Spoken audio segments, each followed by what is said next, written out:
One tag, 1 week, one shot to make it count. This is for the hunters who hit the road and get after it, no matter the odds. This is Drawn West.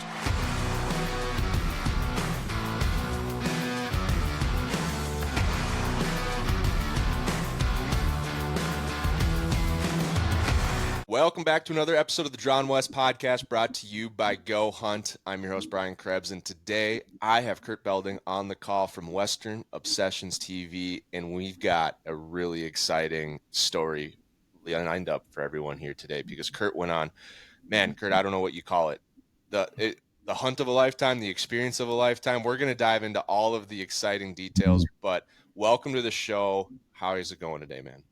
Good, Brian. Thanks for having me on, man. I appreciate you spending some time. Yeah, we've been trying to figure this out, and it's just been the hardest month to get two hunters in the same place and time. But yeah, late November here, we're recording this Black Friday. I believe the listeners will be listening to this the day after Cyber Monday. I was in Colorado, and then we're hunting, and then you were gone, and we had all these trips planned, and we're trying to cross paths and get this one scheduled. But we're finally here, and I'm really happy about it. So glad to have you on. Glad to talk about the hunt that you had this fall. I also want to hear, maybe just briefly to kick things off, Western Obsession TV. How does somebody get to your place in their journey, in their career? Because I think a lot of us, like, I grew up, and my dad always asked me, "What do you want to do when you grow up?" And I said, "Oh, I'm going to be a football player for the Vikings." And he's like, "Well, on the off chance that won't plan out, what's your backup idea?" And then I'm like, "Well, of course, I'm going to be a professional hunter on TV." And he's like, "Maybe we should focus more on the football thing." You're 0 for 2 with your dad right off the bat. Huh? He's like, nah. No, but it's I think every little boy that runs around in the woods with a 22, like at some point, that's the dream, right? To be a full-time guy in the woods or gal in the woods. Yeah. And you're doing it. How do you doing it. Walk us through that? Like, was that the same dream you had from a young age, and you just said this is going to make or break, or did you kind of back into it one day and you realize, hey, I got a TV show?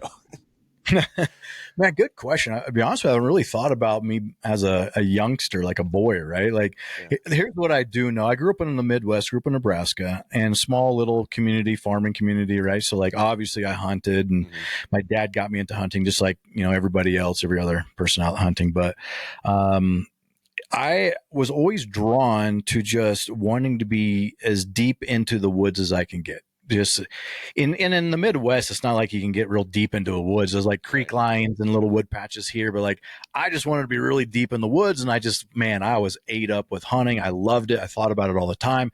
Fishing. I used to ride my little bike when I was like 8 years old. Ride my bike like 3 miles to like hit a pond and do some fishing on my own. And like it's small communities, right? Like so everyone's cool with a little 8-year-old boy off into a like everyone's cool, right? So, but I was just always kind of drawn to the outdoors, but I never really thought about like I could do that full time.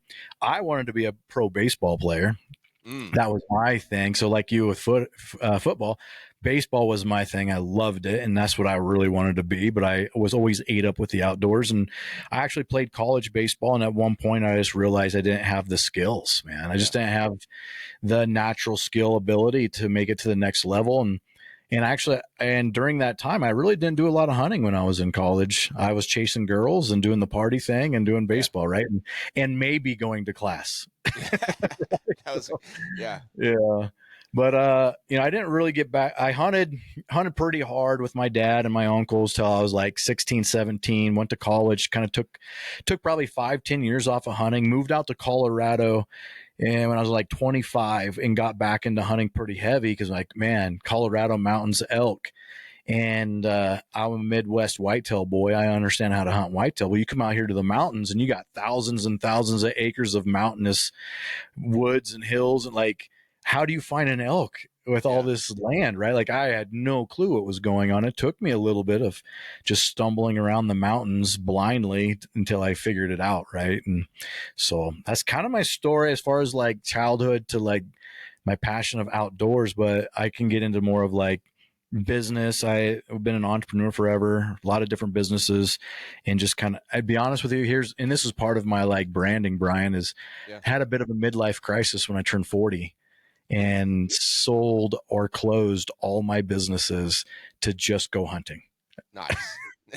My wife's amazing. Like, I mean, I'm married, right? Like, what wife would be okay with me with their husband saying, "Look, I'm closing all my businesses or I'm selling them all off, and I'm all I want to do is go hunting," and being Yeah. supportive of that? That's a pretty cool wife, right? Yeah, that is an awesome wife. You could also say like, "Hey, I retired when I was 40 and now this is my retirement gig." I'm, Well, that's the dream. Yeah, I yeah. think that's awesome. That's like every guy's goal. Like Mm. get married, have a family, pay the house off as soon as possible so you can quit your job and do what you really love. Yeah. Well, and I'll be honest, when you say retirement, I retired for about 4 years until I ran out of retirement money. And then I had to figure out how to make money doing this, right? So, because hunting's not cheap, man. Hunting's No. expensive. Holy cow. Yeah, well, especially some of the style of hunting that you do. I mean, Mm. yeah, if I go up behind the house and try to get a couple squirrels with the 22, that's pretty low cost. But yeah, to be Yeah. going across, states, across countries, you know, outfitters, tags, I mean, it adds up fast. We were just in Colorado and Colorado mule deer. I mean, that's nothing crazy, very approachable, but still, like pulling a camper, it's like, man, we just hit every gas station along Yeah. I-25. We had, Yeah. it just adds up. And so, yeah, It, it's nice to be it able to does. find a way to like keep the quality of life going in the right direction while doing the Mhm. thing you love most in life. Absolutely. And one of my businesses now that I own a hunting consultant company, and it's just under Western Obsessions, but I talk to hunters all the time, right? From East Coast, West Coast. Mm-hmm. And the same conversations we're having now, I have with them of like, I want to come out West elk hunting. Should I do a guided trip or should I do it on my own? I'm like, look, you do a DIY hunt.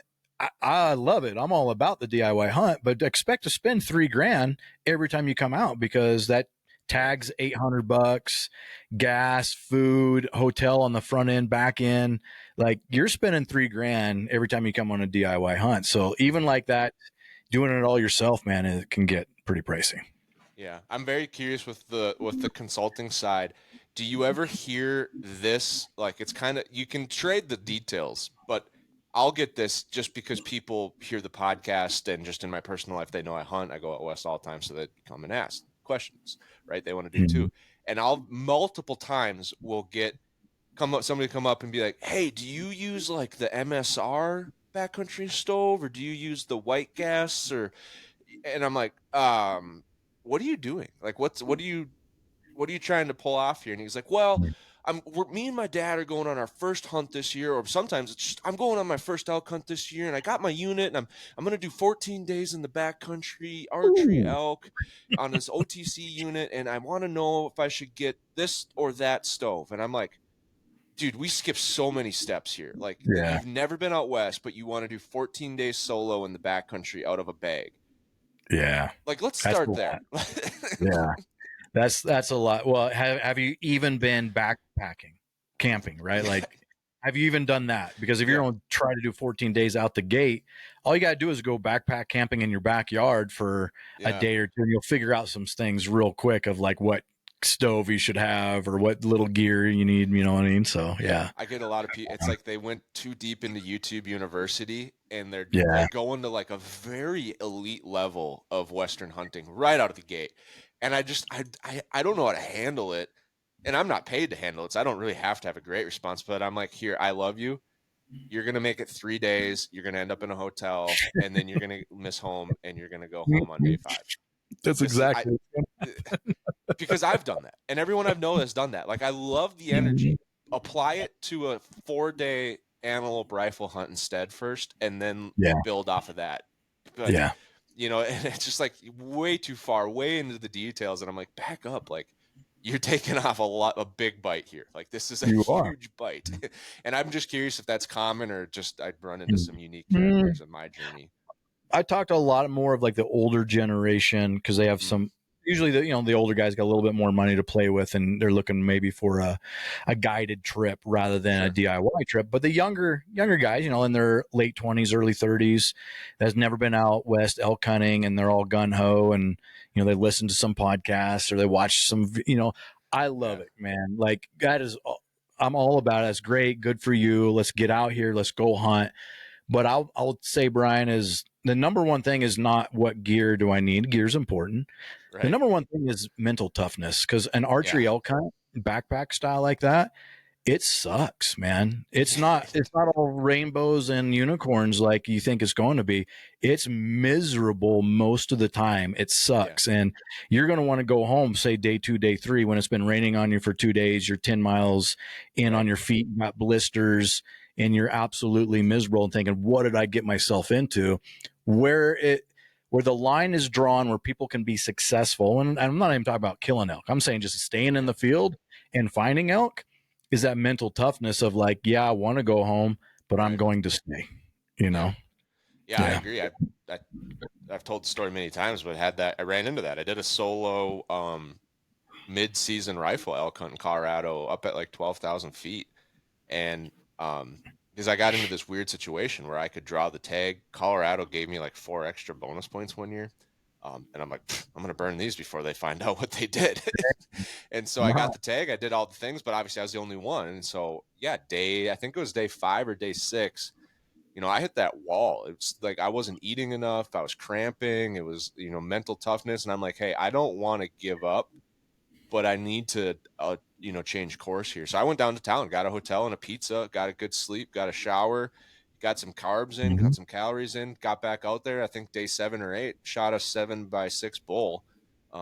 Nice. Got back into the fight. I was out. I was done. I had a herd of elk that I climbed up to like 13,000, and then I just had to side hill for about a mile and a half at average flat grade. But it was like 12 inches of snow, and I was cramping. Like I was cramping every like 50 yards. I'm like, this isn't gonna. Even if I get there and shoot one, how am I gonna get it out of here? How you gonna And get so it out? I could see the elk with my naked eye. They're bedded on that hillside, and I'm like, I just got to walk away. Like this isn't gonna work. So Dang, that's some willpower, man. I get crazy when I see elk. Like I don't even think about well, I didn't consequences. see any big ones, and that's probably the best. That's pretty. There probably was a big one in there, but they were so far away. I found them from like 7 miles. I drove out of my unit into the next unit up on that mountain and was like glassing across this 7-mile valley. And so I was just seeing dots. I'm like, oh, there they are. Yeah. And so I never really got close enough to be like, oh, there's a monster. If there was then we probably would have had in some more ethical gray area. But yeah, I was like, I got to figure something else out. This isn't going to work. And I thought, I'm an engineer, so I thought about all the ideas. Like, could I just make like a sled and like sled him off this mountain? Because if he makes it about a mile down this hill, he'll land at the road. Just convincing yourself that it's okay to go over there and kill one. I know, man. Yeah. Well, great. It just all worked out beautifully because I think that same herd shot a nice bull, probably the biggest bull that was still left in the herd, but he was half a mile off the road. I had to shuttle the quarters like 300 yards until I could get to an old 2-track. I was able to get up with my truck, and it worked out way better that way. Yeah. I got a pizza out of the deal. It worked out really well. Yeah, man, that's great. No, sometimes just to back out and get some actual food in your body and regroup. Yeah, for sure. It was an interesting experience, and we've told the full story on past episodes too. So I don't want to bore people with like every minute detail, but you're absolutely right. The mental toughness part is huge. And I think I think in a way life has gotten so easy, like normal life has gotten so easy that people rarely get an opportunity to practice or build strength in their mental toughness unless they have some like really tough like things like medical, you lose your job, you're on the brink of like bankruptcy, like those are all like awful reasons to like experience mental toughness, right? What we do is like we're choosing to do this because we love this and we think it's going to be great and exciting and it's like a great positive thing, but it takes some mental toughness to get there. Where else in life do you get a chance to practice those things unless something goes terribly wrong? Oh, for sure.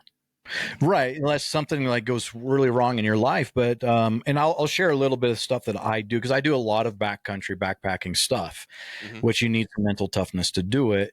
And, let me get into kind of like what I do to prepare for that because honestly, it's really hard to prepare for that. You really can't. Have you ever heard of a Misogi? No. It's so you need to read the book Comfort Crisis. Okay. My brother loves that book. Oh my God, so good. But I mean, I was very familiar with Misogi before I read the book, but that book sums it up really good. Basically, Yeah. Misogi is like you pick one event every year that you go do and test yourself and challenge yourself physically and Okay. mentally. Usually it's in the outdoors, typically. Right. Okay. So it could be whatever's like physically hard for you or physically and mentally hard for you, whatever your level is. But you want to pick something that you have like a 50% chance of failing. So it's not Mm, like, you don't want to have something like, oh, I got an 80, 90% chance I think I'm going to be able to pull it off. No, you got to make sure it's like super, super hard, right? So I try to do a Misogi every year to test myself physically and mentally, but I do little mini Misogis almost daily, for sure. sure weekly, on just my physical regimen of Yeah. how I work out. So I'm a little bit tweaked in that realm of like I go to the gym and I work out not I mean, obviously the byproduct is health and how I look and keeping body fat off and keeping muscle. But my number one thing that I'm training is my mental toughness. So I go to work out because I want to be in suffering.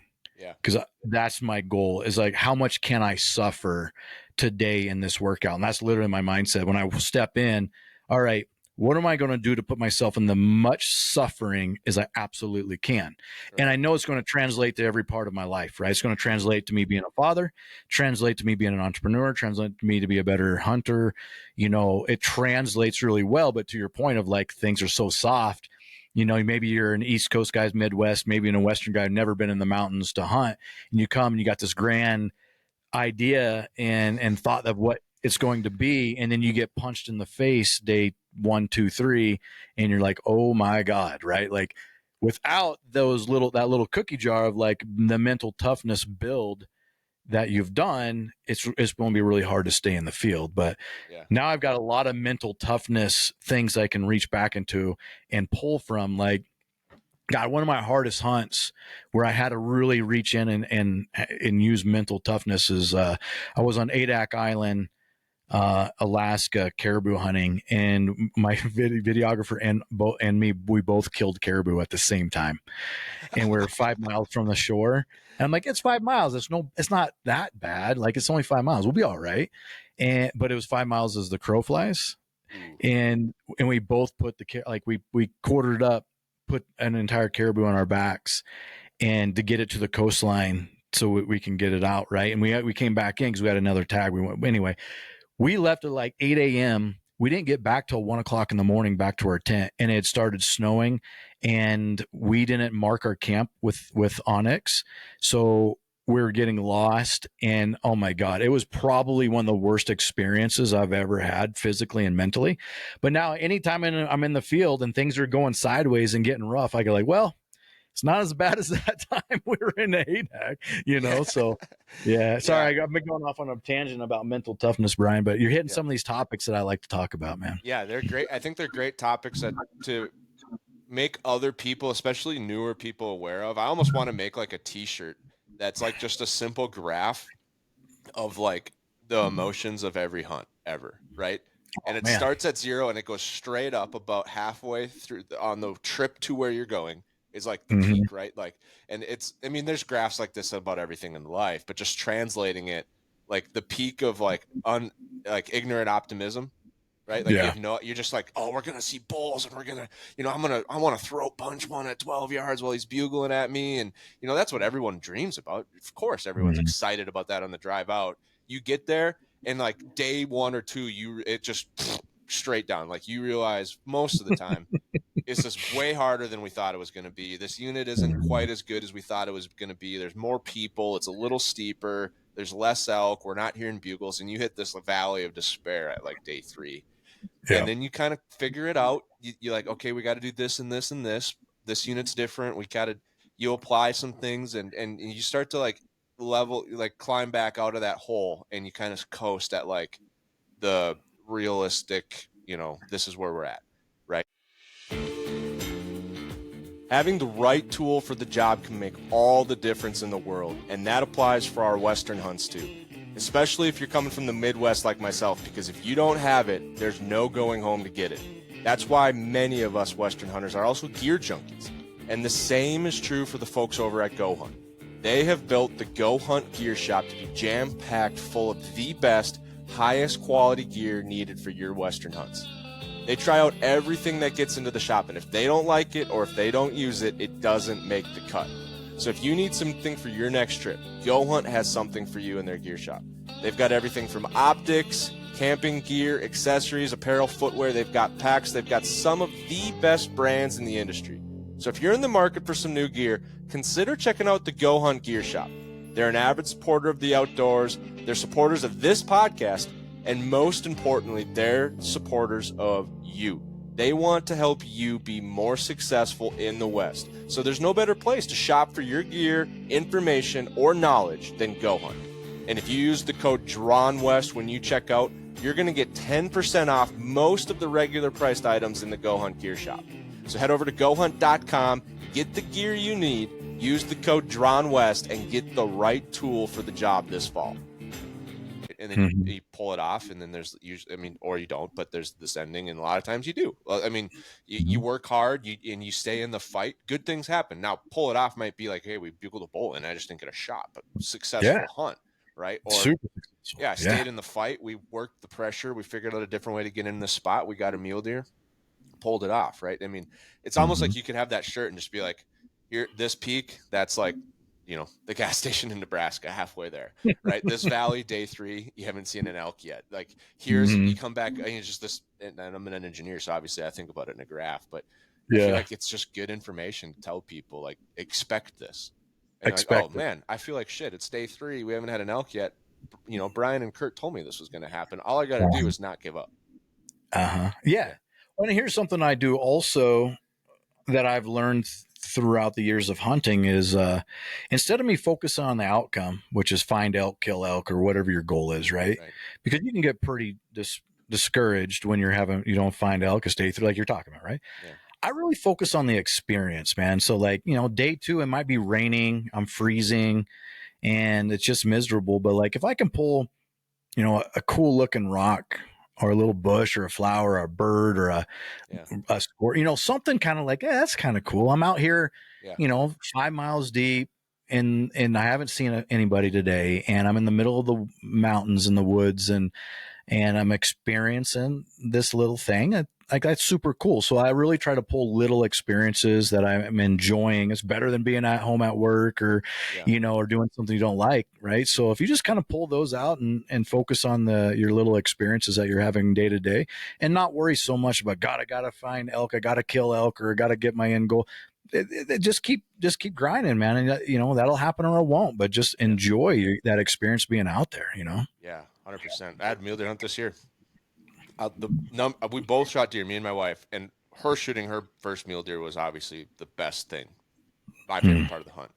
But the selfish thing that I just loved was like we saw thousands of mule deer, we saw hundreds of giant bucks. Yeah, a lot of them are on private, but I'm sitting there on a mountain with a spotting scope and a digit scope adapter, looking at monster mule deer. That I've never had a mule deer hunt like that before. Every other hunt, it's been like, there's no bucks, it's a drought, shoot the first legal buck you get, because you're gonna, like, that's gonna be the last, don't pass before and I'm like sitting here, I'm like, there's a 150 and a 170 fighting in that field, there's a 180 over here bedded down, there's a bunch of you stop counting the just normal bucks. I was like, this is awesome. Like, I can't shoot any of these bucks, but this is awesome. I'd come here every day and just do this, just sit on this spot and watch those deer. Yeah, for sure, man. Yeah, pull out the real experience. Yeah, like killing an animal is seconds out of many days of experience, right? Pull out the real experience of like just being out in the wilderness. That's no truer words never been spoken when it talks about coming on some of these trips, and some of these trips some trips you can do a lot, right? And those are great things. You get good at it. You got your spots. You go back every year, every other year when you trot tag. Some of these trips you don't likely get a chance to come back, right? And I feel like the hunt that we're going to dive into here, likely like that caliber of trip, right? And so you really got to kind of savor every moment, not just the last moment, because there's a good chance you're not going to get that tag or that opportunity. Or, these are like, I don't know, what do you call these types of hunts, the hunts that we're going to talk about? Do you view them as kind of these like once in a lifetime things? I would say for the average person, right? Well, average person probably can't even go on this hunt, right? But like the average sportsman that falls into a little bit of money, because a grizzly bear hunt in Alaska is guided, so you have to pay for a guide, right? And it's not cheap. It's not a cheap hunt. Um, this is a once in a lifetime hunt. It's not probably something you're doing many times in your lifetime, right? So that's why I call it once in a lifetime kind of hunt. And yeah, like you absorb and soak in every moment of it. Like that was the first time me being on a little Cessna, and I loved it, man. Just soaking in, being literally like a kite with duct tape, man. That's all it is, with a motor. But just soaking in those little moments and experiences, and there was plenty of them, man. And it's not like we did a lot on that hunt. It's a grizzly bear hunt is not a physical hunt. It's not hiking miles and miles. You literally sit on a knob, and in the springtime when I hunted, which was June, it doesn't get dark, so we're sitting on a little glassing knob from 8 a.m. to 1 o'clock in the morning, glassing through our binos the entire time, right? Like that could get pretty boring. We just find things to enjoy and enjoy the moments that you're there, right? So, and which is weird. Like, okay, it's not dark yet. It's 1 o'clock in the morning. I legally can keep hunting. I can still see. Yeah. And when do I go to bed? Right. When do we actually sleep? Because at some point we got to sleep, right? So that's crazy. So Alaska grizzlies, right? Grizzlies, brown bear, basically the same thing up north. Grizzlies is really what we call them down here, but the large version of the brown furry bear. They are actually two different bears. Well, they're actually the same bear, but two different bears. Let me explain that. Okay. So when it's a brown bear, it's a coastal bear. So it's within 50 miles of a coastline. Okay. Gotcha. That's a brown bear. And within 50 miles, anything 50 miles inside is a intercoastal grizzly bear. Gotcha. So they're really the same bear. It's just geographically, they're called different. And brown bears tend to be about a foot bigger than a grizzly bear. Yeah. So those are really the only two differences. Yeah. That was exactly where I was going. Is like, were you coastal or interior? Because they're both brown. They're both giant bears. I think it seems like there's some epigenetic differences, right? The coastal bears get salmon. They have great food. They just grow bigger. The interior bears, it's like those are the ones that are fighting every day for food. They gotta cut out. There's no giant swarm of salmon that swim right to them every year. There's no whale that just floats up on the beach they could eat on for a week. Yeah. So they have a hard life. Those are like the blue collar bears. The interior Alaska. Yeah, that's a great way of looking at it for sure. Okay, so interior, and it's, correct me if I'm wrong. I've never been to Alaska and I've never hunted bears, but from what I understand, it's two drastically different ways of hunting them. No, it's about the same as far as way you hunt them. It's just coastal brown bear. You're sitting on coastline glassing for them, but you kind of know where they are because they're congregated on like a super high intensity food source typically, versus like interior bears could be anywhere. Yeah, no, you're right. That's the way you hunt them's the same, but you're right. A brown bear brown bears still cover a good amount of ground. They're just staying near the coastlines, right? Yeah. So grizzly bear, think about this as like how many per square mile, there's only like one grizzly bear per square mile at the most. So like when you're looking for a grizzly bear and you're glassing, that's like trying to find a needle in the haystack, so it's not an easy hunt in that realm, but physically it's not hard. It's not a physically hard hunt. Is that because you can see so much from like these vantage points, these glassing knobs? It's like you don't have to put on miles because you can see miles. That's right. And you don't want to put on miles because a grizzly bear's main defense mechanism is their scent, is their nose, right? So if you're out traipsing around everywhere, they're going to smell you. You may have gone through an area and 2-3 days later they come in that area, they'll smell you and they're gone. So you don't want your scent to be around. So you want to stay in one spot and just use your glass to find them. And so you grew up in Nebraska, so you really know like sun up, sundown, whitetails, like the best time is the hour after sunrise and the hour before sunset. When you're hunting spring in Alaska and there is no sunrise or sunset, is there any type of like solar pattern? Like you're hitting on like, when do I go to sleep? Like are they just active until they're tired, and then they sleep until they're not hungry, and then they get. Pretty much, So man. there's no pattern. You just like, I don't know. I guess I'll sleep now, or take shifts and like you sleep for 2 hours and the other guy glasses and. Yeah, you're spot on. Typically in a hunting situation, it's a day after daybreak or an hour after daybreak, an hour before sun sets, right? So, Yeah. but not here, man. Like a grizzly bear could pop out at any time. You know, we're watching black bears at any time of the day, Yeah. pop out on these little knobs and stuff and eating berries. And, but yeah, so like, you don't want to come off the glass because you don't want to miss your opportunity. Right. So Right. what I did is my videographer Chase was there, and you can't film for Yeah. 15 hours a day. So Right. like we just took turns on the glass, to rest our eyes, and that way we're always glassing. But it was me, my videographer, Ray, which is our guide. He was our outfitter. And then we had a packer, Eric, there. So there's four of us on the glass most of the time looking, Yeah. you know? Every direction. Yeah. Yeah. Mm-hmm.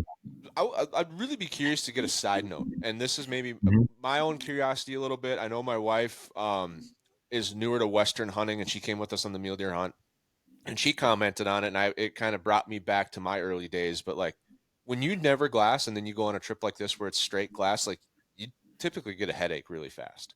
Oh yeah, man. And Mm-hmm. is that something that you still like experience and work through, or is that something where you just like it's a muscle like any other thing, and the more you do it, the less it really bothers you, and now it's like something I don't really worry about. I can glass through binos for long periods of time without really getting a headache. Yes and yes. I mean, it's not obviously we're not looking through binos all year long, right? We're not Right. hunting all year long. So early season, when I maybe on an early hunt where I'm sitting on binos for a long time, I get headaches and my eyes get tired way faster. But Mm. later in the year, after I've already been looking through them for a while, a couple months, it's not that big a deal. But this is the first real hunt that I've been on the glass that long. Okay. And yeah, first couple days, man, I had headaches. My eyes were super tired. But by like day 5, 6, 7, I was pretty used to it by then. Gotcha. Yeah, Yeah. the only thing I've really done to help is transition for quick stuff. Obviously, just using binos, two-handed binos. But like when you Mm-hmm. set up, I've switched over to using the tripod and the adapters, and Mm-hmm. and it's like for no one that's like, I don't really need that. I'm a tough guy. I can hold a 12-ounce pair of binos up. It's Nope. crazy the difference it makes. I can't even describe it, but you will find more animals. You'll be Mm-hmm. less fatigued. Like there's nothing Instagram cool about holding your own binos up for 8 hours. Like just get the adapter and the Mm-hmm. tripod, dude, and find more animals. It's 100% right. You're 100% right, man. Like as I mature as a hunter, I actually enjoy glassing as I get more mature as a hunter, right? I enjoy sitting on the glass. But as my early years, I couldn't sit still. I wanted to go hike. I wanted to get around. Like I'd glass for maybe 30 minutes. I'm like, up, F this, I'm out. I'm going to go hike around, right? Like, Yeah. which is not a very good way to hunt. It's not a very efficient way to hunt. And just I'd say in the last few years, I started using tripod, some bigger pairs, some 15 by like 56s, put it on a tripod and sit there on the glass. And Yeah. I really enjoy it, man. And then I see way more stuff and I can glass for way longer doing it like that. Yeah. Me too. I don't have the 15s yet. I did jump up from 10s to 12s, and it was awesome. Um, if I was doing something like that for sure. Or they make some like double spotters now, I think, or like I don't know what they are, but it's like 20, maybe 20 power binos, or like two spotting scopes that you flip in and use them as Oh, binos. Because like the huh. spotter, the one problem is you like get a lot of like differences in eye strain, right? Like your right eye is just jacked, and your left eye you're like, oh, I'll switch, and then your left eye is like not strong enough almost to like do it. You like can't see anything. Mm-hmm. And then your field of view is like they're usually too high powered to Mm-hmm. to Yeah, just you be don't want to glass scanning and with a sweeping. spotter. Yeah, Mm-hmm. they're great if you find one animal and you really want to be Mm-hmm. like, is this a 350 bull or a 400 bull? And it matters to me on this hunt. That's Yeah. great for a spotter, but not Yeah. all day sitting there behind them looking for No. bulls. Yeah, no, you don't want to glass with your spotter because the points that you just made. You want to glass with binos, Yeah, and then when you find something that you want to better look at, you bring out your spotter and throw that on. Yeah. awesome. So there's a Mhm. rumor that I've always heard, and I have a buddy that went to I believe it was Kodiak Island on a deer hunt, and they told him like, oh, these bears here, they see people all the time. They're coastal bears. They have plenty of food. They're pretty mellow. They won't bother you. Just, like, don't do anything really stupid, but they'll Mhm. walk right by you. No big deal. You go interior, those bears will mess you up. Like, you do not want anything about those bears. Those bears are meaner. They're hungrier. Is there any truth in that rumor from your experience? Do you have any like things that you're like, Mm, yeah, these interior bears are not something to mess with? man, I think it's all situational, right? I Okay. think that bears that have been hunted that know that humans are their predators will run from a human, Okay. unless they're feel trapped or unless they're protecting young. They're not probably not going to try to come kill you. Okay. Now, where it gets real dangerous is when you're in states like Wyoming and Mm, they've never been hunted and they're not afraid of you. That's when things get dangerous. And they don't look at you as a predator. They may look at you more as prey than a predator.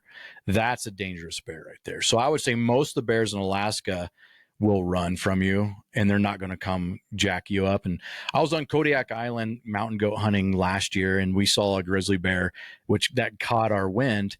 And that guy was on full sprint as fast as he could get away from us, miles away, and did not stop. Like climbing the biggest mountain that we could see over the top and just was not going to stop. So, that's my experience with it and okay. my 2 cents with bears. Yeah. Yeah. Now, Interesting. with that being said, Brian, we almost died on this grizzly bear hunt. We got charged by 2 bears.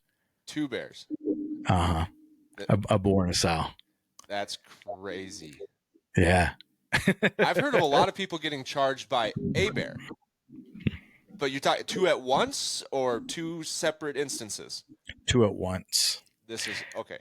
What Mhm. inspired mom and dad to charge you at the same time? I mean, I can get into the hunt over you go Yeah. to talk, start going to the hunt. Yeah. Yeah, So, let's hear the hunt. Let's hear the yeah. details. All right. So grizzly bear hunt in the Chugach mountain range of Alaska, right? Fly in on the little bush plains and awesome experience, man. Amazing experience. We had, for the most part, good weather. Rain first couple days. It's a 10-day hunt. Like we kind of talked about it. We just walk up to our glassing knob, which is maybe 150 yards away, and just sit there all day in glass, right? All day. And I had a black bear tag in my pocket. And we were seeing black bear, but I didn't want my scent Right. to be, I could go over and kill a black bear. Then I sent the place up. So I'm like, nah, I've killed a black bear before. I'm not super worried about it. I don't want to screw up my grizzly bear hunt. So we're just glassing. And, you know what? I'm going to tell this story the way that the film is laid out, which I think is unique. Yeah. And by the way, I released the film, 2 days ago. Okay. So it's out live right now if you want to watch it or your listeners want to watch it. I have not promoted it yet, but it's live on YouTube right now. So, yeah. All right, let me fast forward to us about 100, and I'm doing this with a bow. Okay. I really wanted to kill one with a bow because just like the East Coast guy that wants to come west elk hunt, like that's cool, right? Like that expectation is super cool and fun. Like grizzly bear with a bow, that would be amazing, right? Yeah. So I've got my bow, and I spotted 2 grizzly bears, day 6. So we're already 5.5 days into glassing. So probably what, I don't know, 70, 80 hours of glassing we've already done, and finally spotted grizzly bear, 2 of them. And we make a little plan. They're about 2 miles away. Boom, we move over. We're within a couple 100 yards. We're making our way through these big willowy brush patches, right? Like way above our heads. Yeah. And man, it's starting to hit me that this is dangerous. This is the first time in my hunting career that I'm feeling this. Because I'm a little bit nuts when I'm hunting. There's always an element danger. It's usually me doing something dumb on a mountain, some rock cliffs or whatever, right? Like it's usually some kind of. But this is like I can't see 5 feet in front of me. Yeah. Because it's so brush choked.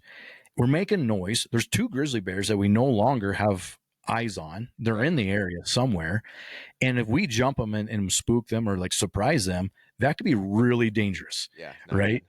Yeah. So this is the first time I'm feeling that, wait a second, this could be not good. And I'm just got to like push that feeling away and focus on the task at hand, right? So I'm going through some of this brush choke stuff, and we're in the area, like we're in the red zone. I got my bow, and we're all over there. My videographer's there. Ray's got a gun. He's got a 338 with like a little 5-power scope, just a brush gun, for bear protection. Yep. The Packer Erica's got a gun, no scope, open sights. I think that's also either a 300 or 338 or whatever. So we got a couple guns there. I don't have a gun. My videographer doesn't have a gun. I just have a bow.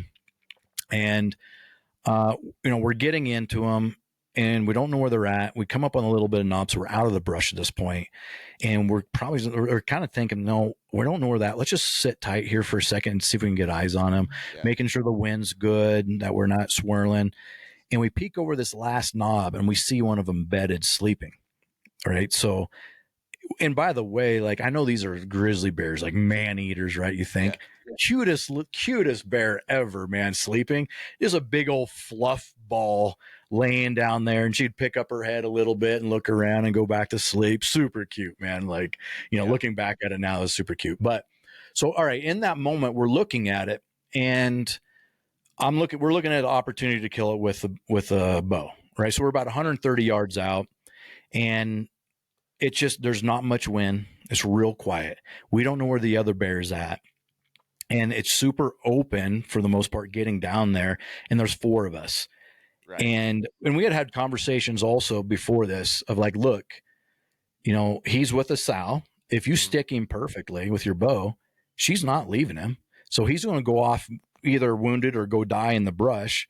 Now we either have a wounded grizzly bear in this thick brush, but for sure we have 2.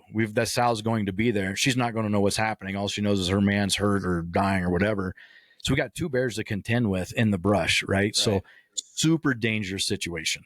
Yeah. And so at the last second, I'm talking to Ray, and he's like, look, man, just too dangerous. And I'm like, okay, man. And I'm not one of those bow hunters that like, I have to kill it with a bow. If I don't kill it with a bow, I'm a PPOS, right? I'm not one of those guys, whatever. Like, bird in hand, give me the. So I took his gun. Okay. And now I'm going to rewind the day prior to this. The day prior to this, we actually decided to go off into another area. It kind of went against bear hunting rules, right? Yep. So we like crossed this creek, and we're into an area where we found fresh grizzly crap. And we're like, oh, they're here. Yep. The day before that, we saw in the same area, there's a reason why we went over there. We saw a black bear mama with 2 cubs come in this area. And then about an hour later, she's sprinting out of this area with 1 cub. So we're like, I wonder if a grizzly bear ate that cub, right? So now we're in this area, and we found fresh crap. Then ended up seeing the grizzly bear, pulled out, went back to camp. The next day we spot these bears off into this bump. We actually bumped them, and they went into a new area. Because we did that, we now were able to spot these bears in this other area, right? Follow? Okay. Yeah. Yep. And that day I was like, Ray, I don't have to kill it with a bow. If we get into a situation that is super dangerous, like, I'm okay using your gun. Like, I'm not that guy, but let me dry fire your gun so I understand the trigger pull on it. Because I've been in that situation where I've used someone else's gun last second, and it was a hair trigger and went off before I wanted it to go off, right? So this is all pre-shadowing this moment, right? So now we're in the bear. We're 130 yards out. We're deciding it's too dangerous with a bow. Ray hands me the gun. We get about 110. We move up about 20 yards. Everyone's situated. We don't know where the other bear's at. And then the other bear, which is now the boar, we realize, the boar stands up and comes into play where we can see him come down and get a drink. Okay. So videographer's over my right shoulder. I'm on the gun. Ray's over my left shoulder. Packer's over Ray's left shoulder. Ready, right? All right. So he comes to get a drink. He's in a good position. Ray's like, all right, take the shot. This is a shot. Boom, I take the shot. And I told Eric, the Packer, I'm like, look, before I took the shot, I was like, look, as soon as I shoot, go ahead and shoot, because I don't want this bear going off in the brush. We might as well put as much lead into him as possible and just knock him down and keep him down, right? So, and Ray was like, look, Eric, if those bears come up here, you do not let that bear reach us. Like, it's your job to put lead in that bear and not let that bear reach us. So, all right, fast back forward. Boom, I take a shot. And be honest with you, I don't know if I hit him or not. Okay. I think it went right over him. I don't know how. I don't know why. It's 110 yards with a 338. Right. I don't know, man. I don't know. Like I should have just smacked him, right? Right. Like whatever, but it's hunting, and I'm not an egotistical guy. If I miss, I miss. It is what it is, right? So, boom, I take a shot. Eric immediately shoots right after. Well, Eric's shot went high for sure, kicked a bunch of dirt up behind him, Okay. and he saw the dirt fly. Boom, they both take off running right at us. Oh no. So like that's their escape route, right? Um, they got to go through a whole bunch of brush before they can get to us, and from where the brush breaks to us is only about 30 yards. So they're coming right at us through this brush. I stand up, scramble to my feet. Ray gets everyone's on their feet. We're kind of backpedaling a little bit, trying to get room. Boom, they're breaking through the brush. I recognize the boar's in front. So I yell, front one, front one. Boom, I shoot. Eric shoots, re-rack. I think we shot 2 more times, or so. I shot 1 more time, but it sounds like it's World War II going off, right? Just guns going off. We dropped him, but the sow kept coming. And now the sow's about 15 yards from us, and she realizes, oh, that's what's happening. And I locked eyes with her. I can just tell you, I could tell in that moment she was making a decision on whether or not to come kill us or to keep running. And I'm really glad at the last moment she decided to keep running, because what are we going to do? I got 1 round left in my gun. Eric's at 1 round, 15 yards. A grizzly bear charges 4 of us.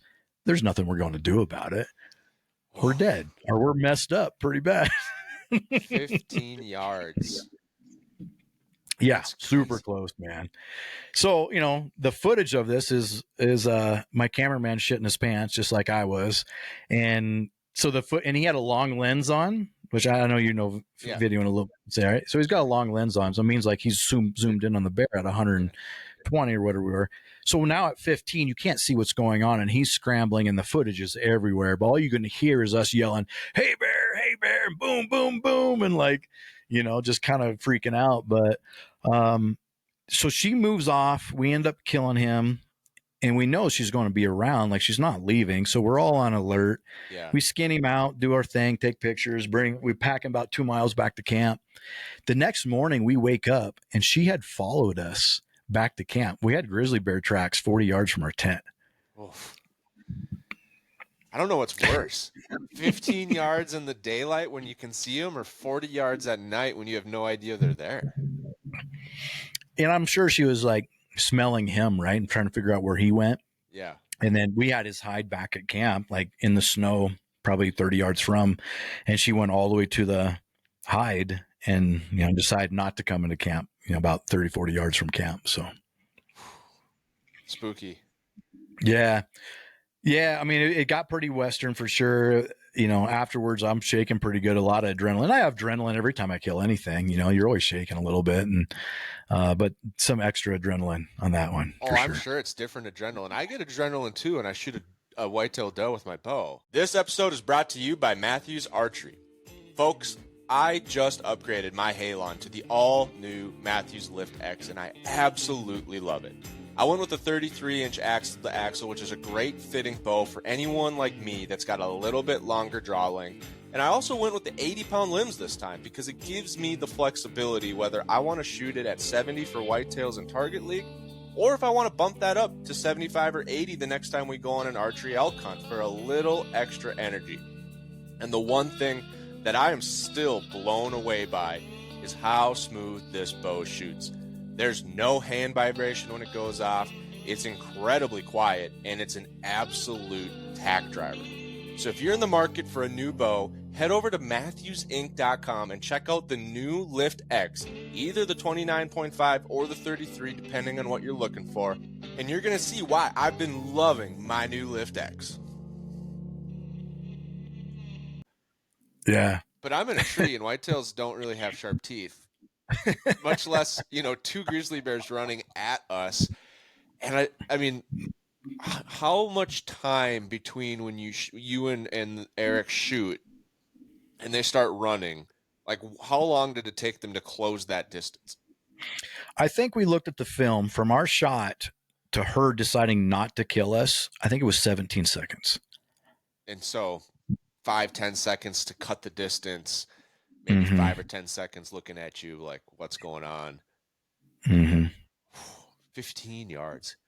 You know, have you heard the 21 feet rule about like a knife fight versus a gunfight? No, I haven't. Okay, so Mm-mm. it's I have a couple friends that are in law enforcement, very loose friends. I'm not buddy buddy with them, but and that this is where they told me there's a rule of thumb. If you're inside 21 feet, you're in a knife fight, not a gunfight. If you're outside 21 feet, you're in a gunfight. Meaning Hmm. the guy with the knife standing at 20 feet can get to you before you can take your gun out, load, and shoot. So the time it takes you to, do this, he's on Yeah. top of you, and now you're in a knife fight. If he's at Yeah. 22 feet, he's cutting it really close, right? But I'm Hmm. thinking like for a grizzly bear that's way faster, way stronger than us, like that rule is probably 45 feet, 15 yards. I mean, can you Yeah. imagine like how fast you could reload, get back on them with a 5 power scope? I'm just kind of thinking through this. Like you're not in No, a there's gunfight, you're in a claw fight. yeah. It's a it had been a try to get a shot off. Maybe we got one off, maybe not, and scramble to stay alive, you know. Do you, in that situation, do you have bear spray along with, does anyone carrying bear spray? No, we didn't have any bear spray. And beyond, in my opinion, a bear spray, I'm not a big fan. I'd rather have a handgun than bear Okay. spray. I don't know, and I'm sure there's plenty of experts out there that will disagree with that. That I don't know, man. I just don't want to hike. Where you don't put the bear spray, you got to pull the bear spray out, make sure the wind's in the right direction. Like I'd probably end up spraying myself more than I would the bear, right? Like Well, it's funny. I'm, I'm not an expert, but I do think I disagree. But then you like that we were test firing bear spray one day because we never sprayed it. It's kind of like how you wanted to dry fire the gun. It's like yeah, I've never done this before, and if I need to in a bear, I would love to know how it goes. So we took an expired bear spray my brother had. We go up onto this ridge. It's the day. It's like an off day. It's a blizzard. It's whiteout conditions. We're archery elk hunting. It's just terrible weather. We're just gonna go to town and take an off day. Um, which I advocate for. It's cool. Like you don't have to be tough and hunt the blizzard. Like you've been doing this yeah. for 4 days. Take an off day, go get a pizza and a shower, and hit it hard on day 5. And my mountain buddy Adam, doesn't want to shoot. He's like, nah, I don't want to spray this stuff. I'm just gonna end up hitting myself. And we're like, oh come on, you little wimp! Like when else are you gonna try to spray bear spray? We're on this wind blown ridge. We're on the ridge. It's the only place we could get cell phone reception. So the wind's coming over, the ridge, and so it's like there's not a tree in sight. There's no better place, and we spray it. And anyone that's sprayed it before, it's like orange spray paint. That's what it looks like, right? Really high Mhm. velocity orange spray paint with a really bad like cone design. Like it's not about the even coverage, it's just getting it out. And so Yeah. my brother sprays it, Ben sprays it, I spray it. I bully Adam, who's like 20 years older than me. I'm just like, come on, like what are you waiting? Like you wimp, just do it. And so he goes and does it, and sure enough, he sprays it. The wind swirls, and most of it hit the snow, but he boom right in the face. And we're all standing there. None of us got it, but he got it, and he got like 1% of it, and he was blinded. He couldn't see. He could barely breathe. We had to help him Oh get my back into gosh. the truck. I mean, it was. And you put yourself on our shoes. We're like trying hard not to laugh. Like Yeah. we feel for you, but this is hilarious. And we're back at town eating a pizza at this pizza shop later on, and he's like, I still can't feel my lips, you assholes. Like he's just miserable. It wrecked his whole day. And so that showed me how effective bear spray could be, and how like I think it's easier to hit the bear. Oh, probably. That's my main point, is like I think it's a lot easier to get it to execute it and hit the bear than a pistol. Probably because you have big spray. Yeah, from Yeah. there, I don't know which one's better. Like hitting a bear with bear spray versus missing a bear with a pistol. There's an argument for either one. Like the pistol could scare him off. If a bear's on top of me, my thought process, I typically carry both. I usually would draw the bear spray first. I also don't want to go to court. See Hmm. if I can get the bear to do it that way. If a bear's on top of me, I'm doing the drop leg holster. I'm just going to point it to the sky and start pulling the trigger. I mean, Yeah. you can't miss at that point. I'm getting Hmm. throttled anyway. You know, make sure it's not Hmm. pointed towards you and just start pulling the trigger. And I got 10 mils, I got 15 chances. That's my Yeah. thought process on the topic. Yeah. Well, I used to carry a handgun, a 45, when I was elk hunting in Colorado. But to be honest with you, I stopped carrying it because it's just weight to carry around. And Yeah. my opinion on black bears are just like big raccoons, man. Like Mm. unless they're defending a cub, they're probably not going to attack you. They're just scared of you. Actually, I was on a stalk on a elk one time, and I'm like in the red zone, about to draw on a elk, and I saw some movement behind me. I had a black bear, nice sized black bear, like 15 yards right behind me, just curious, not knowing what I was or what I was doing, and just came up behind me looking at me. So I'm not that scared of a black bear. But like if I was in Wyoming and Grizz country, I'm sure like residents of Wyoming or Montana or whatever, probably feel the same way. But no big deal. And it's us guys that's never been there that are carrying handguns and bear spray and stuff like that, I guess. But anyway, that's my opinion on bears. Yeah, I kind of match you with like I'm not too worried about a black. Me and my brother have the same opinion. You don't have to worry about black bears or mountain lions. For two very different reasons. You don't have to worry about black bears because they're, like you said, they're big raccoons, unless you get in between a sow and her cubs. But it's pretty easy to not get between a sow and her cubs in all reality. I mean, you'd have to try really hard and be an excellent spot and stalker to get between a black bear's cubs and her with their noses. Like, you're just not going to do it. And you don't have to worry about mountain lions because you're not going to know you have a mountain lion problem until it's too late anyway. So, Yep. Just pray that you don't get a mountain lion problem because they're so efficient stock. Like, you're not going to know. It's going to be around your throat before, and then it's game over anyway. So that's our stance on what we don't carry bear spray anywhere outside of like the greater Yellowstone area. Yeah. No, that makes sense, man. I was curious. I didn't mean to cut you off, but I was curious back to your hunt. So I'm sure there's a million conversations after like everyone catches their breath and changes their underwear on this. The one thing I thought of is like how uncomfortable your guide Ray must have been in this situation where he's giving his gun to this client that I've only known this guy for 5 days, and we've got 2 grizzly bears, and now I don't have a gun. Anything to talk about like that, or like did he mention the fact that he's like putting a lot of faith into you to pull this shot off? Oh, for sure, man. And after that all went down, literally seconds after, I was like, hey, you want this gun back? And he's like, yeah, why don't you give me that gun? And he goes, look, Kurt, I have never, ever handed my rifle to anybody in my life. For some reason, I felt comfortable with you to do it, but I will never do that again. He's like, I was so naked, 2 grizzly bears charging without a rifle. He's like, nope, I will never do that again. I'm almost surprised he didn't then ask Eric to give him the other gun. As like the outfitter, it's like, this is my show. Like, I'm in charge. I'm the one that when push comes to shove, I need to make the decision, right? And it's just kind of like a chain of command thing. Like, someone needs to make a good decision, and we just need to agree that, Ray is that guy.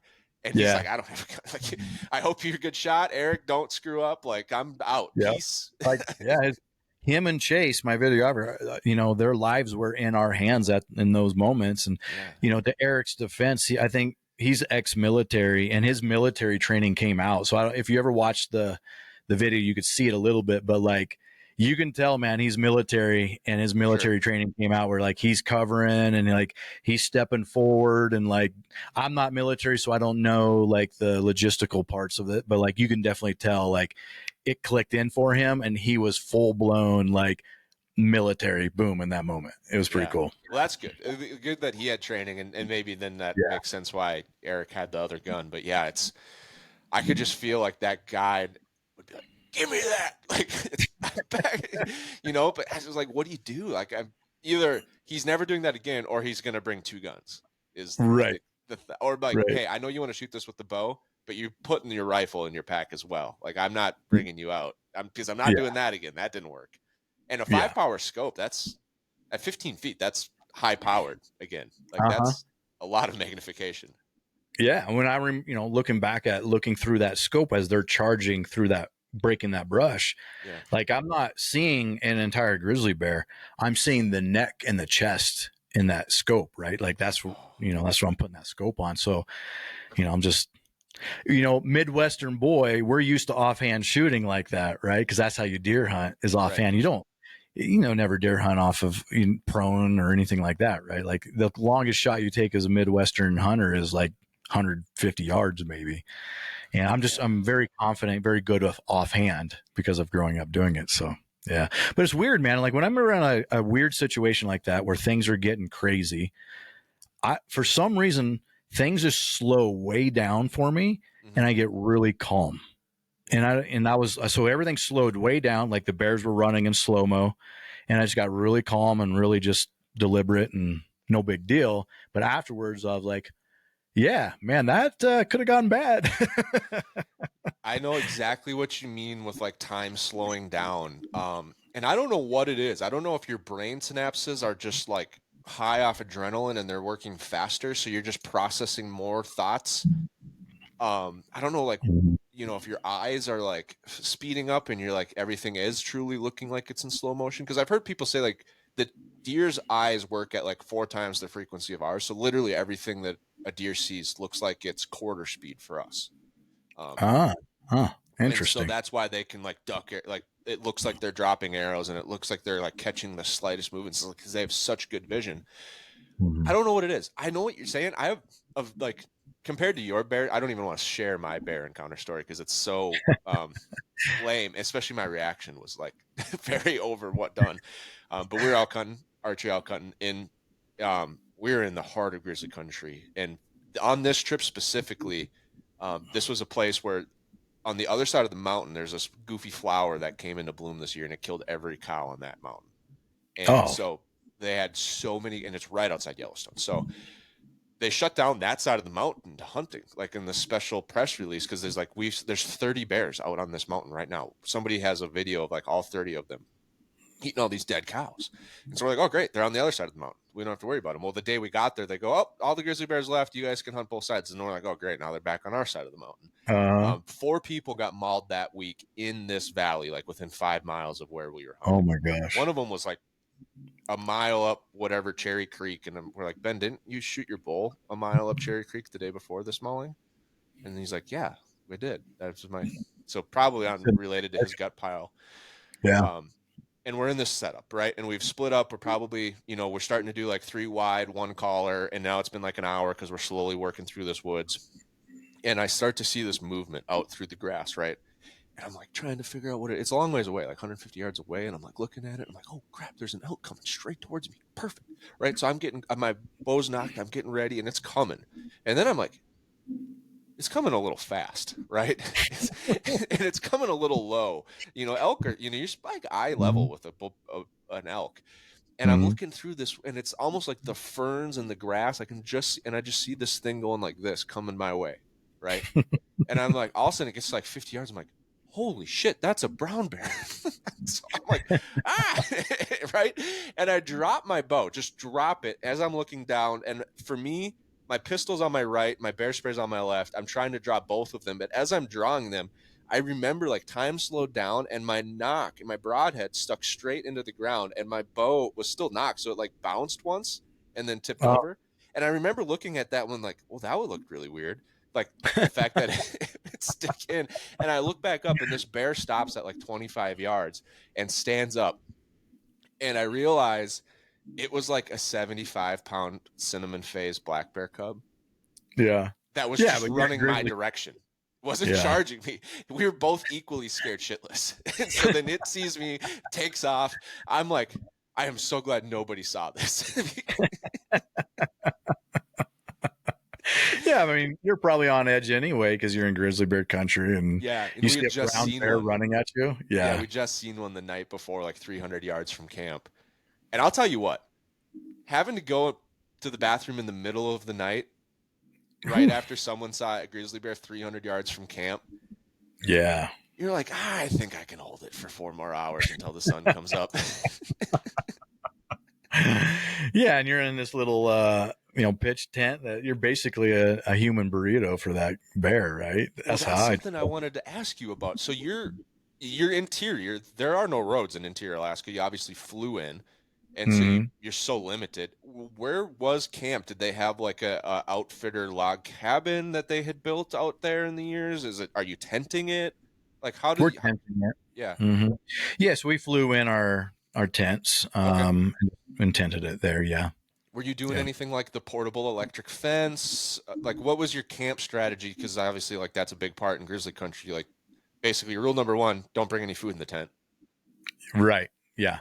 No, not really, man. To be honest with you, there wasn't a big strategy, just being aware of what's your surroundings, right? So we didn't have an electric fence. We were in these kind of like a big Arctic oven kind of tent, like an outfit, not a wall tent, but like a dome, bigger Hmm. tent. So not like a 2-man tent, just like a more like a 4 to 6 man tent. So a little Okay. bit bigger tents, and you're just being aware, man. And the food's in camp, it's not in a tent, but like it's not like we put the food 100 yards away. And it's interesting, man, to like, us that we're not super familiar with grizzly bear country, right? Yeah. Like we think all the precautions should be taken necessary. Well, a year before this, I was on Kodiak Island, which is known for grizzly bears, right? Like that's the mecca of grizzly bears. And I'm on a mountain goat hunt, and the guides that I'm with taking no precaution for grizzly bear. No fence, no like food in the tent. Like I kill a mountain goat, and instead of the hide, they did put the meat like 100 yards off, but he wanted to protect the hide. He didn't want any foxes or Yeah. birds or anything to get it. So he literally took the mountain goat hide into his tent with him at night. And I'm like, aren't you worried about grizzly bears? He's like, nah, man, I don't worry about grizzly bears. They're just as scared of us as we are, you are them. So he wasn't nervous at all. So all this being said is I kind of feel like people that grew up or been Right. around grizzly bear country a lot longer are just used to it. They're not really scared of a grizzly bear. It's us that's never been there and we're freaking the hell out about grizzly bears, right? Yeah. But that's even me saying that after the experience I just had. And let me preface to that experience. It's not like we shot and then they were like, let's go kill those guys. It was, let's get the heck out of here. Yeah. And we were just in the route of their escape, right? So, Yeah. which could have been super dangerous anyway. But it's not like they were just trying to come attack us, Yeah. Right. I've heard that the only time they will like, oh, I need to kill that thing is like sows with cubs if Mhm. and there's like probably it seems like there's kind of a similar situation like calling elk like tactics that work at 100 yards at 400 are going to have the opposite effect sometimes, right? Like you try to call in a herd bull from 400 yards away pretending to be a satellite bull, he's just going to be like, it's easier for me to take my cows up and over this ridge. If you're at Mhm. 75 yards, he's like, well, I don't have an option now, I have to fight. I've heard Mhm. that's the like if a sub smells you at 800, she's gone. If she smells you at Mhm. 80, you're gone. Yeah. I mean, there's probably some truth to that. It is like if they're a ways away and she smells it, no big deal. But like if she feels threatened, like she has no choice but to fight you, Yeah. then you're fighting. Yeah. So bringing it back to maybe what you said earlier with like these interior bears, they get hunted, and so they get a pretty healthy respect for humans.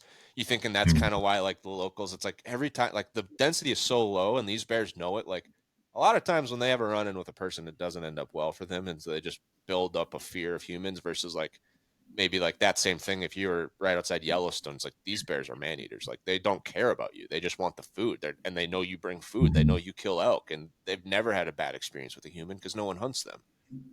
I think it's exactly right. I think you're spot on. There's bears that have been hunted are afraid of humans. Bears that have not been hunted, why would they be afraid of them? It's Yeah. almost like maybe I wonder if we could delist grizzly bears in the lower 48 as a public health or public safety I instead think of they like should. fighting over whether they've recovered to this. It's like it's just Yeah. safer. Like It is. They need to be afraid of a human, whether or not it's, hey, let's just give out X amount of grizzly bear tags to manage the population. But they should be delisted. They're not endangered anymore. There's plenty of population of grizzly bears. So you talk to any of those guys that live in grizzly bear country, they'll tell you there's plenty of them. And then even you guys, like a 30 bears on one mountainside, like you can't tell me that they're endangered. They're not. There's plenty of them. yeah. And I'm about to go down. We don't have to go down the rabbit hole. It's just the anti-hunting Yeah. community, and there should be a grizzly bear season in the lower 48. It just be managed with X amount of tags. Yeah. I think at a more of a higher level simplistic viewpoint, I just strongly believe if you're going to manage one species in the food chain, you really have to have a management plan for all species in the food chain. And that Mm-hmm. management plan doesn't always have to be hunting, but like if you have aggressive hunting for elk, mule deer, antelope, all the things a grizzly bear eats, but you don't manage the apex predator, it's not good for anything else. It's not good for the remaining elk. It's not good for the population of grizzly bears that don't have enough food. I mean, I think that like you just have to have a management plan for everything, because the absolute cruelest way any animal dies is on their own. Oh yeah. There's only It's, 4 ways an animal dies, and most of mm, them involve a violent death, right? Disease, mhm. when then they get eaten by a predator, injury with cars and get eaten by a predator, old age, they slow down and get eaten by a predator, or they just straight up get eaten by a predator on a good day. But all of Or those, they're starve to death, freeze to death. Yeah, like and it's usually not. Sometimes maybe if you have like low, like here in Minnesota, maybe less of the predator thing, and they just get scavenged on by coyotes. Hey friends, if you're listening to this podcast, I know you're an avid hunter just like myself, and we are always looking to get more time in the woods each season. One of the ways that's helped me get more time in the stand is by using Maverick hunting blinds. When I'm comfortable, I stay in the stand longer and I'm more focused on deer. I don't turn around so my hood cuts the wind, I'm not taking shelter from the rain, and the best way to stay comfortable is with a hard-sided blind, and my favorite is Maverick's XL blind, which allows me to rifle hunt, bow hunt out at the same stand. The best part is Maverick has a blind for every spot, so whether you're looking for a rifle only option or a bow and rifle, even a round blind to cut down some of that wind resistance, Maverick has you covered. No matter which option you go with, you're going to be comfortable and sit longer in the stand for all of your upcoming hunting seasons. Go to maverickhunting.com and use the code DRAWNWEST, that's one word, DRAWNWEST, to get 10% off your next blind and elevate platform. But out like in Yellowstone, those slow, old, diseased, malnutrition elk, they typically get caught by a wolf before the other thing gets them. It's like a comorbidity. Either way, like a lot of suffering involved versus a clean 300 Win Mag, 30 seconds, it's over, and it's going to. I don't think people remember that part of it, and it's just like we've cherry picked the species we want to manage on this ladder, but we forget the one at the top that's the best. yeah. No, I mean, that's a huge part of the problem is some people look at wildlife as a Disney movie, Yeah. and it's not a Disney movie. You should bring them on your next grizzly bear cool. hunt with getting Yeah. charged by 2 grizzly bears, and then they'll be like, get rid of all of these. Yeah. Yeah, man. So no, that's some good points and as far as like the management of species, like, yeah, if humans were not on the landscape, predators would manage prey, vice versa. Prey goes down, predators starve, right? Like it's a natural ecosystem and it will work. The problem is humans are on the landscape, and humans are on the landscape more than ever. There's so many hikers and just, people out in the mountains, on the trails, in the back country fishing, and there's just so many humans on the landscape. It will never be that way. So hunting at least generates a lot of revenue, so we can continue to manage conservation and give them what they need to be healthy and survive, right? Yeah. So the film is out now. People can go watch it. Western Obsession TV. Where's the best place for folks to go watch the film? Probably YouTube. That's the easiest place. Everyone watches YouTube. I think most people now that watch any hunting content is typically on YouTube. So you go to YouTube, Western Obsessions TV. The film's out right now. So if you want to go see that crazy interaction of just scrambling and guns going off, go take a look. I'd really enjoy it. Yeah, it's on my bucket list for this weekend. I'm going to be watching it as well. Being in Alaska, it sounds like you've been multiple times. One of those states where it's just still iconic, right? Like they call it the last frontier for a reason. What other parts of like being there on this like trip? For me, it's like I'm always looking at like what else, right? Like finding a shed on any trip is like always on my bucket list. Like I love sheds, as you can tell. I got a whole wall of them behind me. I got to imagine up in Alaska, you're like, man, it'd be really cool to see a giant bull moose, even if we don't have a moose tag. The bear tag in your pocket. Did you guys go find a black bear afterwards? Like, what else about this adventure that really resonated with you? I'll speak to the shed part real quick, and then I'll speak to like what resonates with me. But so as we're glassing, my videographer Chase, he loves shed hunting. I'm not that big of a shed hunter. It's whatever. And so Chase and Eric love shed hunting. So when they're glassing, I They're catch them looking for sheds. they're looking at sheds. Yeah. And so they're pointing out little spots. So they're like, that's a shed there. That's a shed there. And there's a lot of moose in the area. That's the reason why we're grizzly bear hunting there. Cause that's a birthing place for like cow moose. Right. So they actually found a good amount of moose sheds, some big paddle sheds. So like, Really? that's another really big takeaway of Alaska when we're there is, and now, and Chase has great footage of the bush plane flying out with these big moose paddles on the strap to the side of it. And, so after we killed a grizzly bear, instead of me saying, hey, yeah, now I want to go kill a black bear, I was like, nah, man, let's go shed hunting. Like I wanted these guys to like enjoy Sure. and have a piece of what they wanted too. Right. So for the next day or two, we just went off and shed hunted and found a bunch of moose paddles. It was awesome. That's great. Moose paddles would be amazing. I mean, that's probably the first thing I would actually realistically fly to Alaska for. Just because Yeah. there's like, also you don't need an outfitter and you don't, I mean, I'd probably need help finding the right spots to go, but yeah. So were they just like putting pins down all week? Like, hey, come on, Kirk, that one's only 300 yards away. Can I just go get that one quick? And you're like, no, like, let's just wait. Like, don't spread your scent.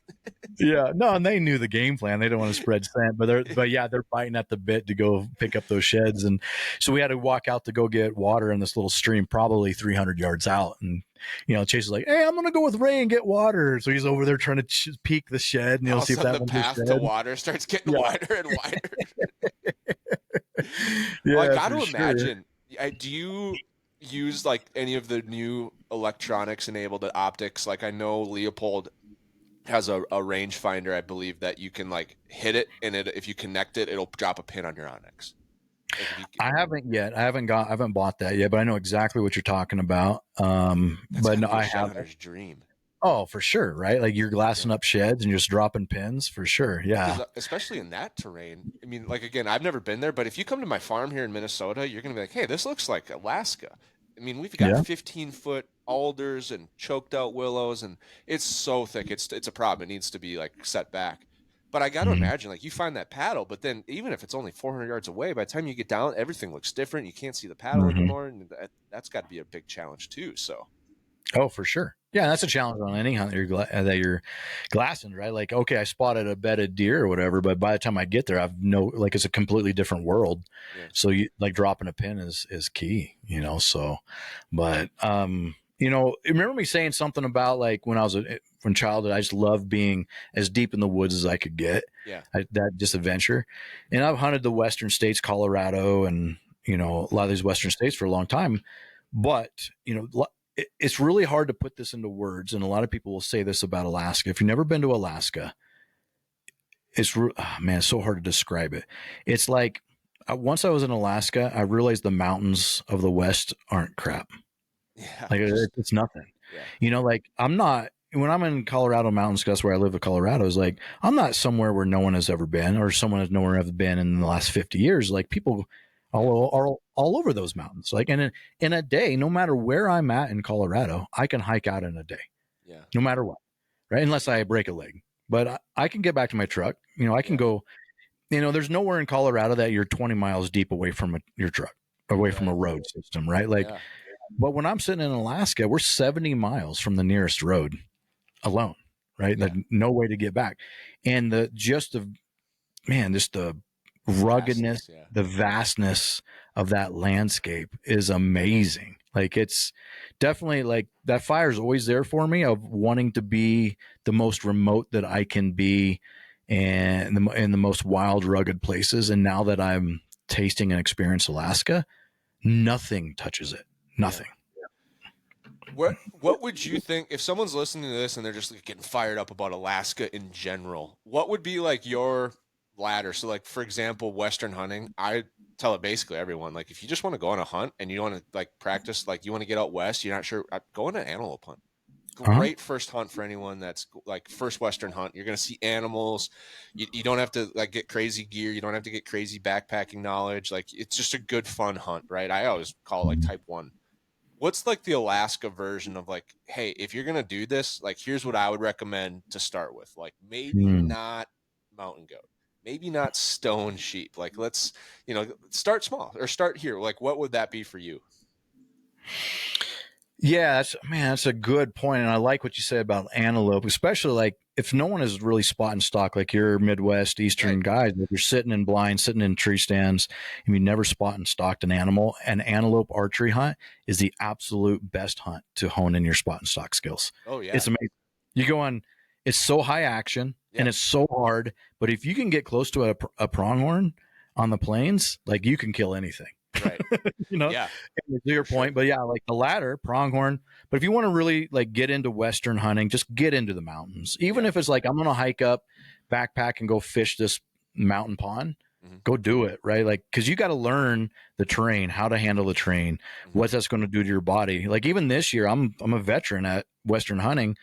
I I was in an area where about 12,000 feet is where we're headed, 12.5.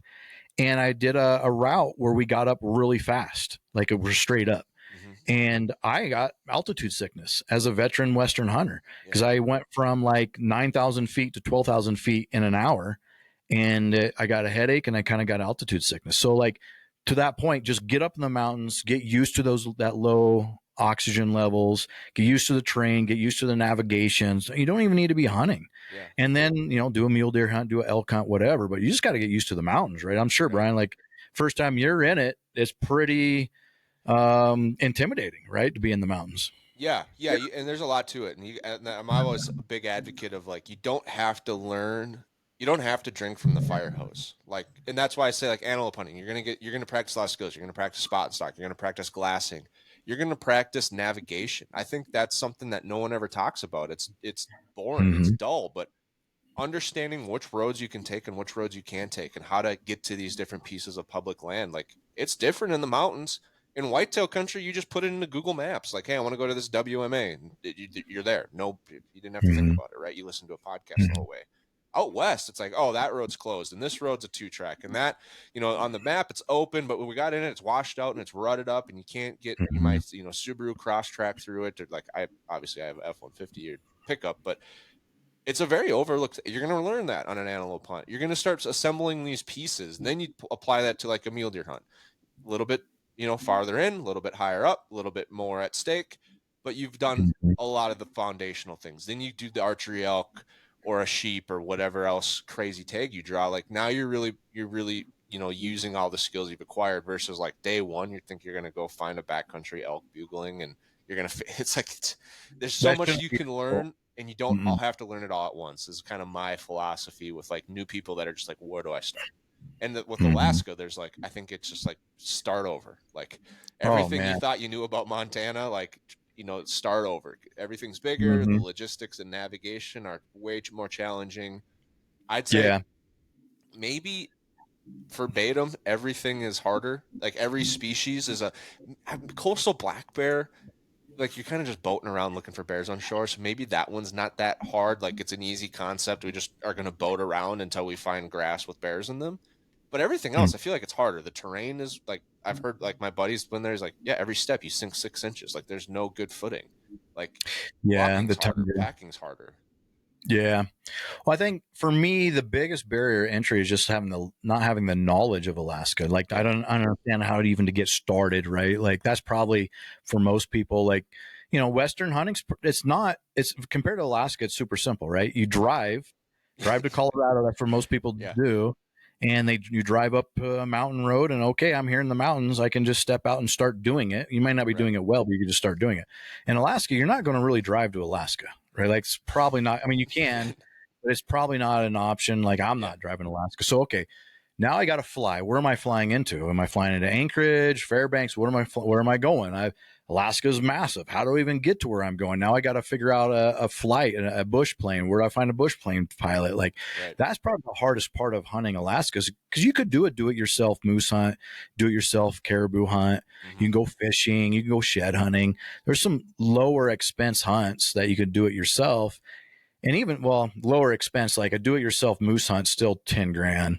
Same thing with caribou is like 8 grand, do it yourself. Once you're paying for the bush play, like still expensive, right? But, man, I think that's just do it, right? Like don't worry about making mistakes. Just get there, do it. 'Cause you won't know. It's like It's like you're going in a new area, and it's like that whole map basically is black and blind until you step into that area, and then you can start figuring things out, and then you have knowledge in your brain of what that area is like. Same thing with Alaska. So maybe it's like for you, Brian, like a shed hunting trip in Alaska would be right up your alley of like, okay, now I figured out the logistics. I can fly into Anchorage.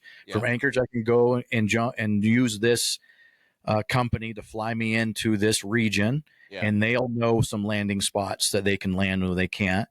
Boom, and I'm doing it. So you figured out that much, right? That would be my suggestion to Alaska. Yeah. I don't know why. I to me, it's like the Sitka deer, or not Sitka deer. Is it Sitka deer maybe? The ones that are in Kodiak? Yeah, Sitka. Mm-hmm. Yeah. I know some people get really excited about them, but to me, they're just whitetails that I would never shoot. Right. So I can't get over that mental block of like, this looks just like the other 100 whitetails I've passed for free on my own farm. So that one, I just can't resonate with that. There's a lot of species where you just can't DIY. You know, most of the sheep and goat units you can't DIY. The black bears you can't DIY. Nor would I'm not there. I think I need a lot of like I said, like I'm not a sheep hunter. Like I'd have to train a lot. I'd have to do a lot of other things. I'd have to get a lot of uncomfortable days in the field before I like am at that level of hunting sheep. Unless I draw one of these, like, you know, gentleman's tags in the South Dakota Black Hills, right? Those things. And so for some reason it's caribou. And I don't know if like people, seems like a rather high odds hunt for people that actually get off the haul road. I know the haul road one is pretty tricky, but I don't know. For some reason, I'm just like, they're giant deer. They're not that big. Like packing one out, not nearly the scale of a moose. There's a ton of them. If you time it right, like you can still bust, like, you know, make or break. But for some reason, to me, like the first actual hunt is like the caribou. The spring black bear, it's like, I've never resonated hunting off of a boat. I'm not a waterfall guy.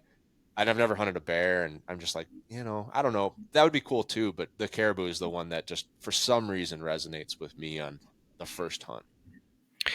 I'm with you, man. Caribou's on the top of my bucket list. Even I've killed a caribou, but I have not killed a good bull caribou, and that's on the top of my bucket list. So I've done a lot of research, and I'm hunt consulting, and so I have outfitters I'm connected with that do it. But here's what's happening with caribou right now: is the demand for caribou is going up. The supply is going down. The herds are dwindling, so they're shutting down areas that you can hunt caribou.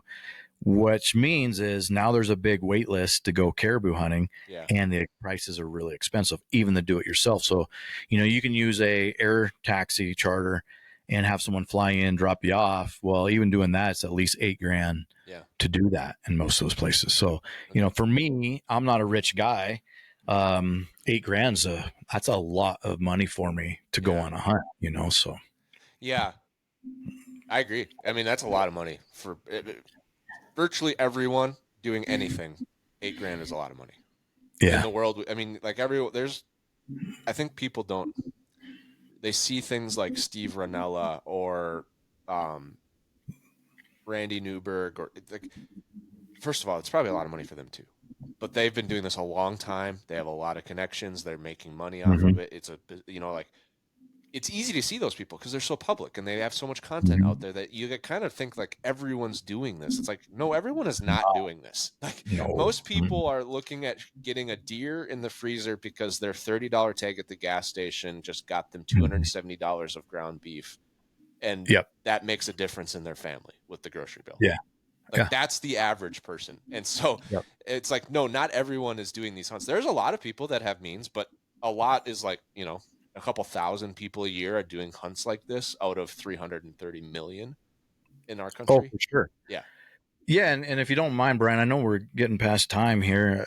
But I do want to speak about this topic of, I'm a big believer of you can create anything you want in your life. So for me, when I turned 40, what I was doing is not what I wanted to do in my life. I own businesses and I had freedom in that point, but it was pretty stressful. And it's just not what I want to do. I wanted to go on really cool hunting adventures. Right.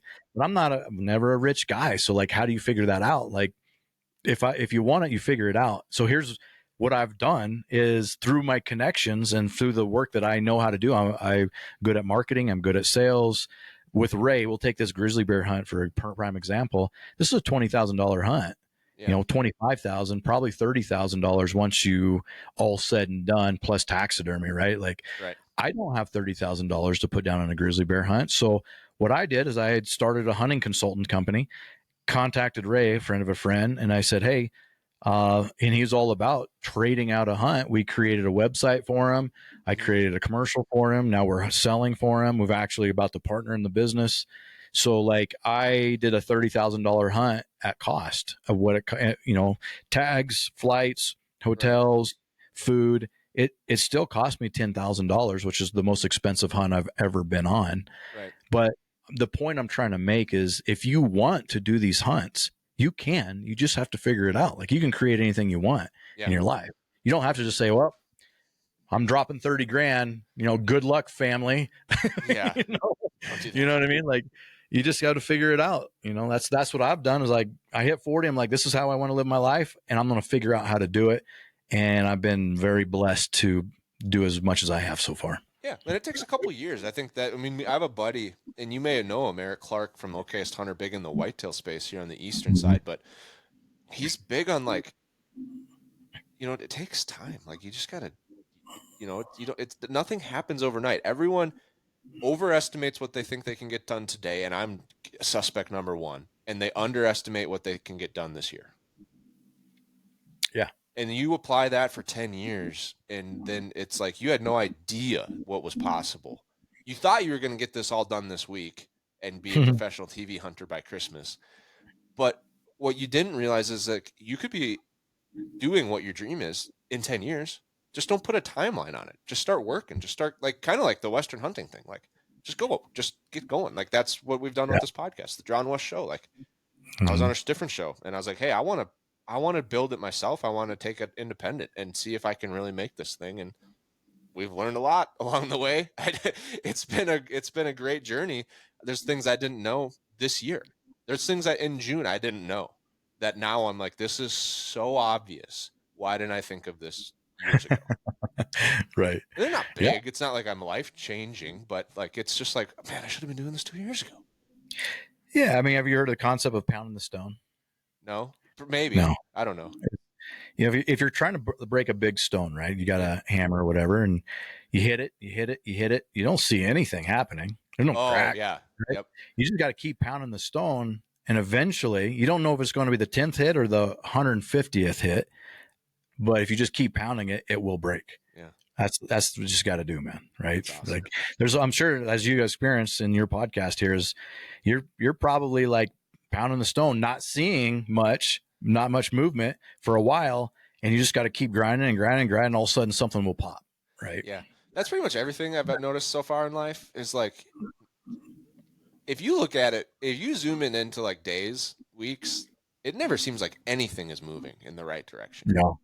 And then you're like, holy smokes, like 10 years ago, I was in a $300 apartment with a roommate. And now I live on a 40-acre farmstead. I work from home and I have a podcast that's off and on the charts. Like, I would have never thought that 10 years ago. Right? You just got to zoom out. Yeah, for sure. That's awesome. Yeah. Cool. Good stuff, man. Grizzly bear. Is there a name for the film? What do people search? They go to YouTube, obviously Western Obsessions TV, probably your landing page video. But if they're searching, if they're already on YouTube, what's the name of the film? How can they find it? And we'll put a link for anyone that wants to watch it down below in the show notes. Perfect. Yes, this is Alaskan Grizzly. I didn't come up with any cute names, but it's Alaskan Grizzly. It's got a picture of me and a grizzly bear, obviously, in the thumbnail. But yeah, just go to the YouTube channel. It's the main one. As you go there, it's like the title one there, and you know, it'll also be on Carbon TV and Waypoint TV here after a bit. Sure. I'm letting it run on YouTube for a while, but I would love for anybody to go watch it and give me some feedback because, man, I love my number one thing, man, with when I'm doing this, it's not to make money. I don't make money doing this, like filming shows. I don't make money. Like I might make enough to like pay for a trip at some point, right? Like it's not a lot of money being made. The reason why I do it is I really enjoy it, man. I love watching someone watch it and like them feeling like they're there and emotionally going through the emotions that I may have went through. That's why we make any kind of films. So I'd love for someone to watch it and give me feedback on how they felt watching it. So awesome. Like I said, folks, we got the link below. While you're there, I'm sure all kinds of films and things and projects you've had in the past. Kind of what's like, obviously Alaskan Grizzly isn't the core, right? These are fun add-on adventures that maybe not do every, like, what's the core behind Western Obsession TV? Like, if someone's going to subscribe, like, what can they see? What's the core Yeah. type of year that Well, you guys have? I mean, I named it and started Western Obsession because I'm absolutely obsessed with hunting and Western style hunting. I'm obsessed with. Mm-hmm. And to describe that for you guys listening, the Western style hunting is more of a spot and stalk in the mountains type of hunt. Right. But I grew up whitetail hunting, and I love an all day sit in a stand too, and Yeah. I love decoying whitetail. So you're going to see a little bit of everything. And things are starting to pop a little bit for us now. So I have a lot of good things in the horizon. For example, I'm going to Sonora here in January to do a mule deer and a coos deer hunt in Sonora, going to New Zealand in April. And now Ray and I are going to be partnering in Alaska in his operation. So we're planning a like 45-day float trip in Alaska. That's going to be epic this next year. So we got a lot of cool stuff happening. Yeah. You're going to need a whole raft just for your mountain house meals. Yep. That's awesome. Well, cool. That's exciting. So yeah, go check out the film, subscribe to the channel. If you have Carbon TV Waypoint, go follow on those platforms as well. And glad to have you here today, Kurt. Thanks for coming on, telling the story. Thanks for making it out of that 15-yard encounter. So you're Yeah. here to tell the story. Oh man, I'm happy to make it out, and so is my family. Yeah, no kidding. So awesome. Well, Yeah. thanks for being here, and thank you for listening.